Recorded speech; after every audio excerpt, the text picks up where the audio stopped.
Yo! Banato Rap Battle League! At dito tayo ngayon sa Good Vibe Resto Bar, Cabanatuan City, Banatong Magingay!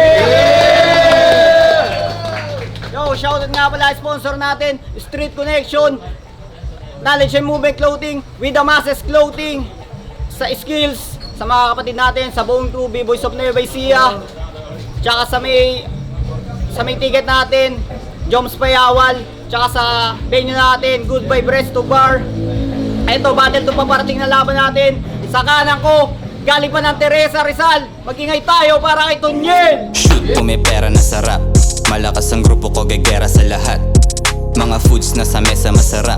Di na pumipila, rumirekta pataas. Shoot, kung may pera na sarap. Malakas ang grupo ko, gegera sa lahat. Mga foods na sa mesa masarap. Di na pumipila, rumirekta pataas. Bitches hating cause I rap so good, I got everything. I got the brains and looks, be specific. Yo, Tonyel Triangulo. Shoutout pala sa mga kasama ko, yung mga pinsan ko, kay Jordan, kay Kuya Ma, kay Gino, kay Jaja, kay Bia, kay Matthew, pati sa girlfriend ko. Shoutout din sa Chapel Boys. Yun lang. Sa kaliwa ko naman, galing pa ng San Leonardo, Nueva Ecija. Magingay tayo para kay Gigon 13. Yo, yo.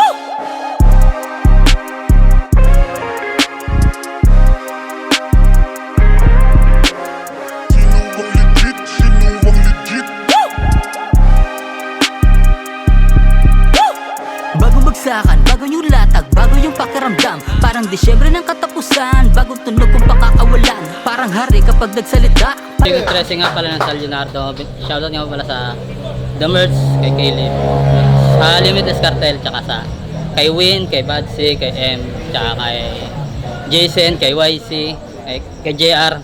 Siyempre sa alam niyo na. Yo, gateway tryouts to. Tigis sa minuto lang dapat pero patatapusin natin sila.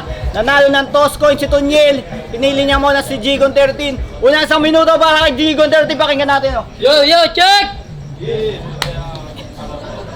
Siya nga pala si Tonyel, Battle MC ng Motus. Dumayo ng Cabanatuan para maghanap ng chicks tapos aalukin niya maging chorus. Modus tang ina, di mo kami dito malilin lang. Walang baku-baku na daan dito sa Cabanatuan ha. Nasa mukha mo lang. Kasi call center agent daw.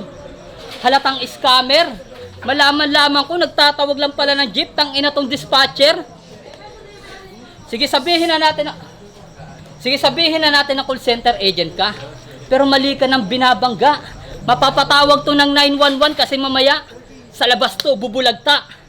Ha? Kasi maya-maya sa labas to bubulagta. Tatagtarin ko ng sapak yung mukha mong bukbukin. Hindi ko titigilan yan para hindi ako mabitin. Sabay hampas ng maso sa bungo. Hanggang sa dugo mo ay bumuhos. Hindi ako magpapapigil kahit may luha pang tumulo. Walang awa kitang papaslangin. Hanggang sa dugo mo ay maglawa. Ngayon anong pakiramdam na minamasakir ka ng isang yawa? Kasi champion daw. Oo, ako na mismo magbabanggit. Baka mamaya maging Seihan versus Balz, bigla mo na lang mapipredict. Pero hindi yung prediction. Yun ay pre-made na rebat. Anong akala mo, ngayon mo ako maiisahan? Wala akong sakit sa mentalidad, kaya di mo ako mautakan. Ito nagpipiling tunog Motus. Dahil dito sa Cabanatuan, pinapas lang yung mga katulad nyo na Motus, Triangulo, representang ina. Akin ang binabalasa. Aagawin ko yung jowa mo kung meron man. Kadyot preso sa akin niya, matatamasa. Sa harap mo mismo pati ni Frank, siya'y aking bobong bahin. Bago kita tuluyang paslangin, kaya anong triangulo? Gago baka lag-triangle dahil parehas kayo sa akin makakatikim. Ha? Kaya itong champion, tangina akin ang sinasabon. Nagkamali ka ng hinamon puta akin tong taon. Bigla na lang aalulong yung aso nyong nakakulong dahil si Tonyel uuwi walang ulot na kakahon. Ha? Kaya Mr. Cham, porado, champion mo mukha mo. Hindi ako nababahala. Kung inaakala mo na matatalo mo ako, mali ka nang inaakala. Yo, Rumble para kay Tonyel. Pakinggan natin, oh. Yo! Wait lang. Call center agent daw ako. Bobo, manager na ako. Tanga-tanga mo, kulit. Titirahin niya daw yung jowa ko. Kasi yung jowa ko di pumapatol sa katulad niya na pangit. Ilang yan. Yo, game! Game! Yo, Banato! Maraming salamat sa mainit na pagtanggap sa akin. Ngayon makakakita kayo ng kalmado na dayo at pambato na alanganin. Bakit nga ba naparito? Hindi para sa alak o sa alay na hinain. Nandito lang ako para sabihin sa kanila may demonyo sa pamilya natin. Kahit napakamalas mo, mananabas to. Mga tinitingala mo na tala, kinakawawa lang ng talas ko. Ako lang dito yung inaabangan. Ano mo'y sahod kada Sabado habang ikaw di ka maintindihan. Dahil pa 80s na nagpapasko. Mukhang sa'yo, walang nagturo. Bagsakan ng tugma ko nakabulto, sigurado pa na puro. Tingnan nyo nga, nagmukha na akong scammer tong matanda, inabuso. Nakakapanlumo, tagal ko nag-ensayo, tas ito lang yung sinugo. Eh unang tingin pa lang, alam ko nang siya lang yung Tagalog na kumakantot din ng puno. Tanginang yan, sakit mo sa ulo. Tangina si pangalan yan, G-Gon 13. Kahit anong gawin, ganun pa rin Jejemon at squatting. Sa kabilang liga, kinulang sa pansin. Kaya dito niya ngayon gusto mang aning. Inakalang mabibilog niya yung mga tao. Kaso nga lang triangulo yung dumating praning time. Yo, round 2 para G-Gon 13. Yo, manager na daw siya. Tangina. Baka helper. Tingnan mo na yung tsura, mga construction worker. Round 2 game. Binalasa ko siya ng round 1. Ngayon, akin siyang itatop card. Pagtapos kong putol-putulin niyang katawan mo, ipaparte ko yan sa best crowd. Kaya wag ka ditong mayabang. Akin kang binabalaan. Bawat rounds ko'y merong counter, kaya di mo to mapipinahan. Hindi to tongit, ito'y pusoy na may 13 na baraha. Sa akin ka nakipaglaro, ngayon mo to matatama sa pagka-straight sabay trayo. Ngayon ka humanap ng anggulo. Malilito to sapagkat trayo din yung ulo ko. Ano? Mahina ba yung baraha ko? Pues, magaling ako mag-magic. God gambling tong kaharap mo, kaya ka pa ako na agad yung logic. Ginawa kong anggulo yung trayo para masabi lang na basic. Pinatay kita sa paraang napasabay ka sa aking init. Ha?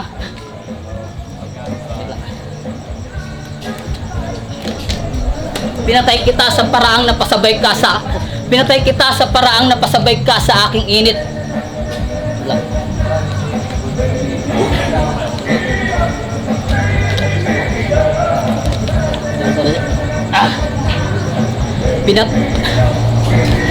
Triangulo represent ang ina.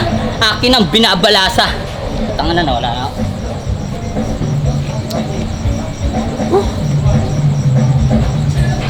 Sa akin. Yo, round 2 para kay Tonyel. Pakinggan natin, oh. Yo! Narinig nyo? God gambling daw siya. Kala nyo yung bituka halang. Ganito yung magandang halimbawa na yung pinang-scatter galing sa 4-piece program. Takinang yan. Yo! Narinig nyo na ito mag-wordplay? Wait lang, narinig nyo na mag-wordplay? Yung acidic daw ay acid na addict. Hindi acid acid na addict. Ang bagsik mo kuya. Walang duda na banuka. Bis kasi mag-practice mas inuuna pagkuha ng ayuda. Pambeterano yung edad pero yung sulat di papasa kahit ira ng salbakuta. Yung progreso hirap nang gumalaw. Ganyan ba talaga pag meron ng rayuma?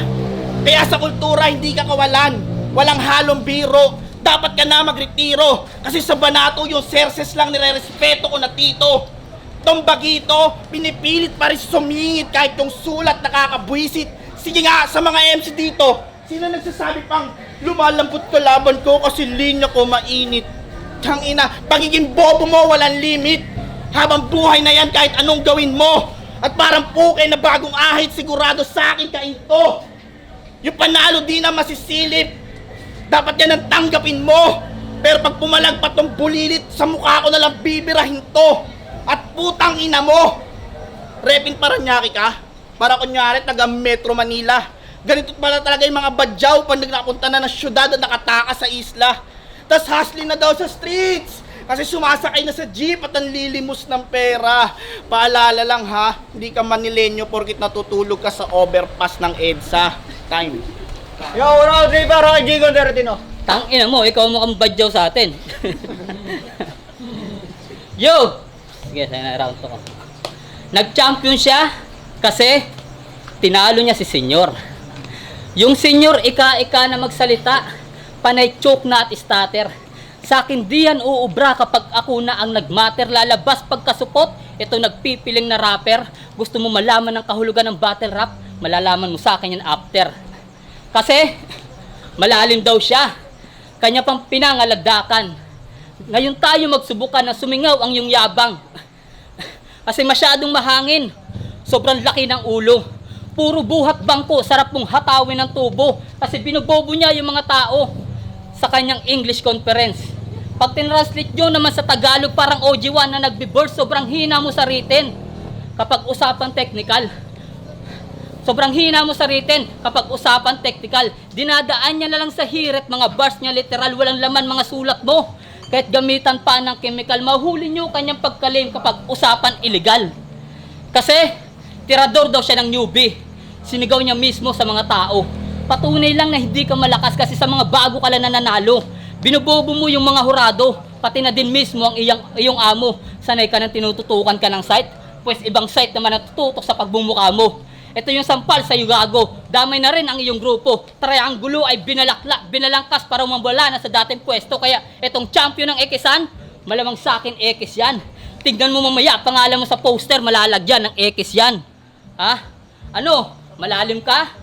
Gago, huwag ka dito mahangin. Lalim ko, gitnang Pasipiko, di mo ko kayang sukatin. Kahit pilitin mong humirit o idaan mo pa sa sisid, puputok yung eardrums mo kapag sinubukan mong ipilit. Kung si Frank na balita dahil sa nagawa nilang krimen, pues ako mismo babalita kung paano kita dito patayin. Kaya kahit magpanggap ka pa dyan ng patapang, halatang hindi ito papalag. Tignan nyo, di ko pa yan sinisindak, buntot niya agad bumabahag. Ha? Di ko pa yan sinisindak, buntot niya agad bumabahag. Sige, labas mo diploma mo. Ngayon ka magkukumahos. Andito ka sa battle rap, hindi ka sa akin tatagos. Magkaiba tayo nung nasimulan.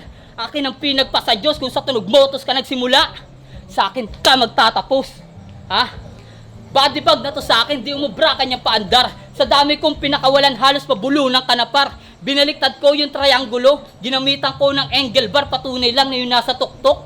Ibinaong ko ng literal. Kaya ano site? Try mo ko sa liga mo. Gusto ko lang kalampagin yung mga itinatag mong disipulo. Kaya yung ipinadala mo na si Tonyel, di na ito makakabalik. Gagawin ko tong pataba sa sibayasan ko nang sa ganun may mairbat na kayo pabalik. Yo, uling round para kay Tonyel. Pakinggan natin, oh. Yo! Sabi niya mahina yung English lines ko. Parang yun naman ay kaya mong maintindihan. Mukha daw ang badyaw, oo, nakachinelas lang ako. Kasi alam ko di kita kailangan paghandaan. Tangina. Tapos, sa motus, gusto nyo na magpasalang. Gumagawa ng issue. Ay, may pinapasabi yung rapugutan. Sabi nila, miss you, fuck you. Di umaattend ang puta. Yo! Game? Round 3 game? Yeah! Yo! Si Looney ang hari ng tugma. Tama? That's a fact, no doubt. Pwes ngayon, pinapakilala ko ngayon si Gigon 13, ang hari ng tryouts.